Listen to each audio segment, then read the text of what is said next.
Hello GW, and welcome to our final headlines of the semester. I'm Willow Hasson.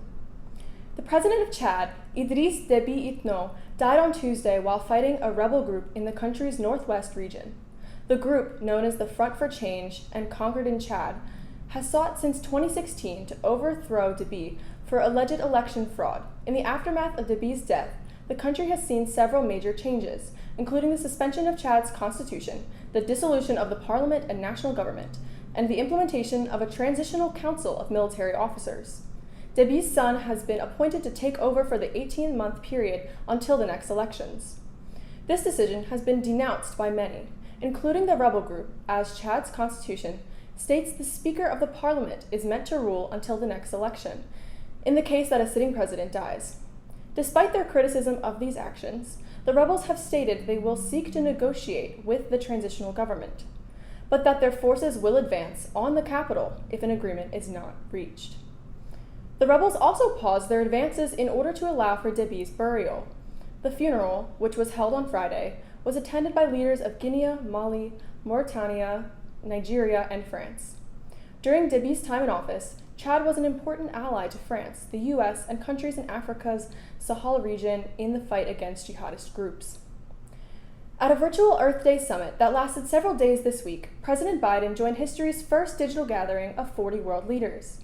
Biden's intelligence director announced to the world leaders present that climate is now, quote, at the center of U.S. foreign policy. Biden's personal ambitious goal is to cut the nation's planet warming emissions at least 50% below 2005 levels by the year 2030. This would entail major changes to the U.S. automotive industry, coal-fired power plants, and an expansion of forests and green energy efforts. Internationally, the leader of China, Xi Jinping, promised to, quote, strictly limit coal. Prime Minister Justin Trudeau pledged that Canada would reduce its greenhouse gas emissions 40 to 45% from 2005 levels by 2030.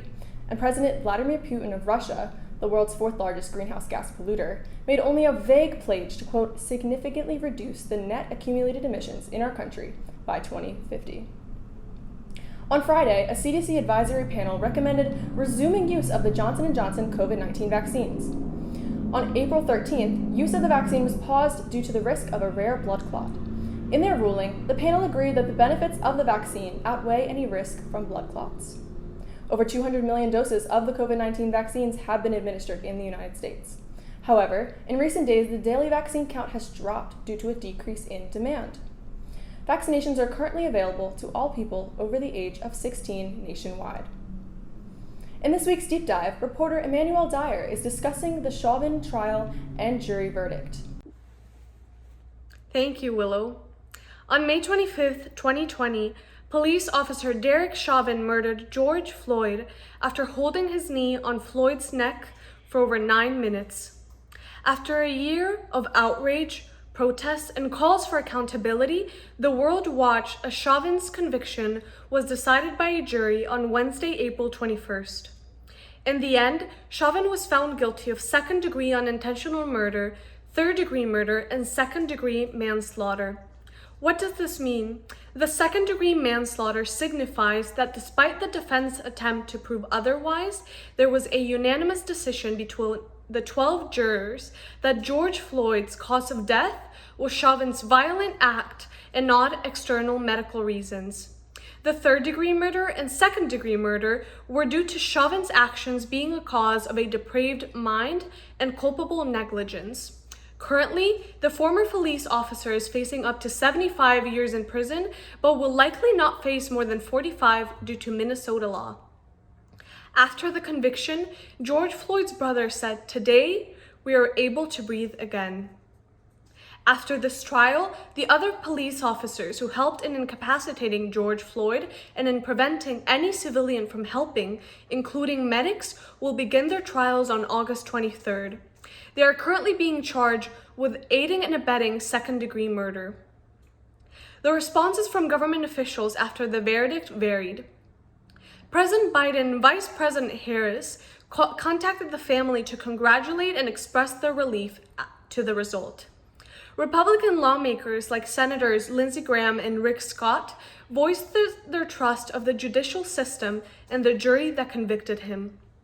Representative Marjorie Taylor Greene sought to expel Representative Maxine Waters after her words to Minneapolis protesters. The House rejected this request. Also, Representative Pelosi's comments to the guilty verdict have generated outrage after she thanked George Floyd for sacrificing his life for justice.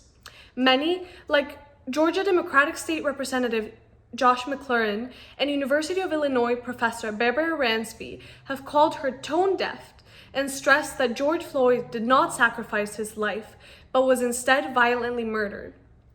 The National Association for the Advancement of Colored People provides statistics that reflects the systematic racism that continues to jail and kill Black Americans like George Floyd disproportionately. A Black person is 5 times more likely to be stopped without just cause, and also 5 times more likely to be jailed than a white person. Since 2005, 98 non-federal law enforcement officers have been arrested in connection with fatal on-duty shootings. To date, only 35 of these officers have been convicted of a crime, and only 3 officers have been convicted of murder and seen their convictions stand.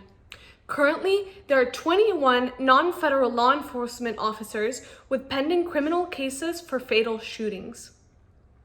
As many murders of Black people have gone acquitted, the conversation continues to focus on how the judicial system providing convictions is the bare minimum as Black lives are lost at the hands of police every day. Back to you, Willow. Thanks, Emmanuelle. House Resolution 51, the bill for DC statehood, passed the House Thursday. The vote was split down party lines with 216 Democrats voting for statehood and 208 Republicans voting against. The bill now moves to the Senate, where it faces challenges. Although Democrats control the Senate, and the White House confirmed support for the measure, a few Senate Democrats have not publicly stated their support for the bill. To pass the Senate, it is likely that at least 10 Republicans will need to vote yes, but none have said they will. If H.R. 51 passes, a 51st state called Washington Douglas Commonwealth will be established, while some federal property, including the National Mall, White House, and Capitol Hill, will remain under congressional control. Thank you for tuning in this semester. For Capitol Crossfire, I'm Willow Hasson.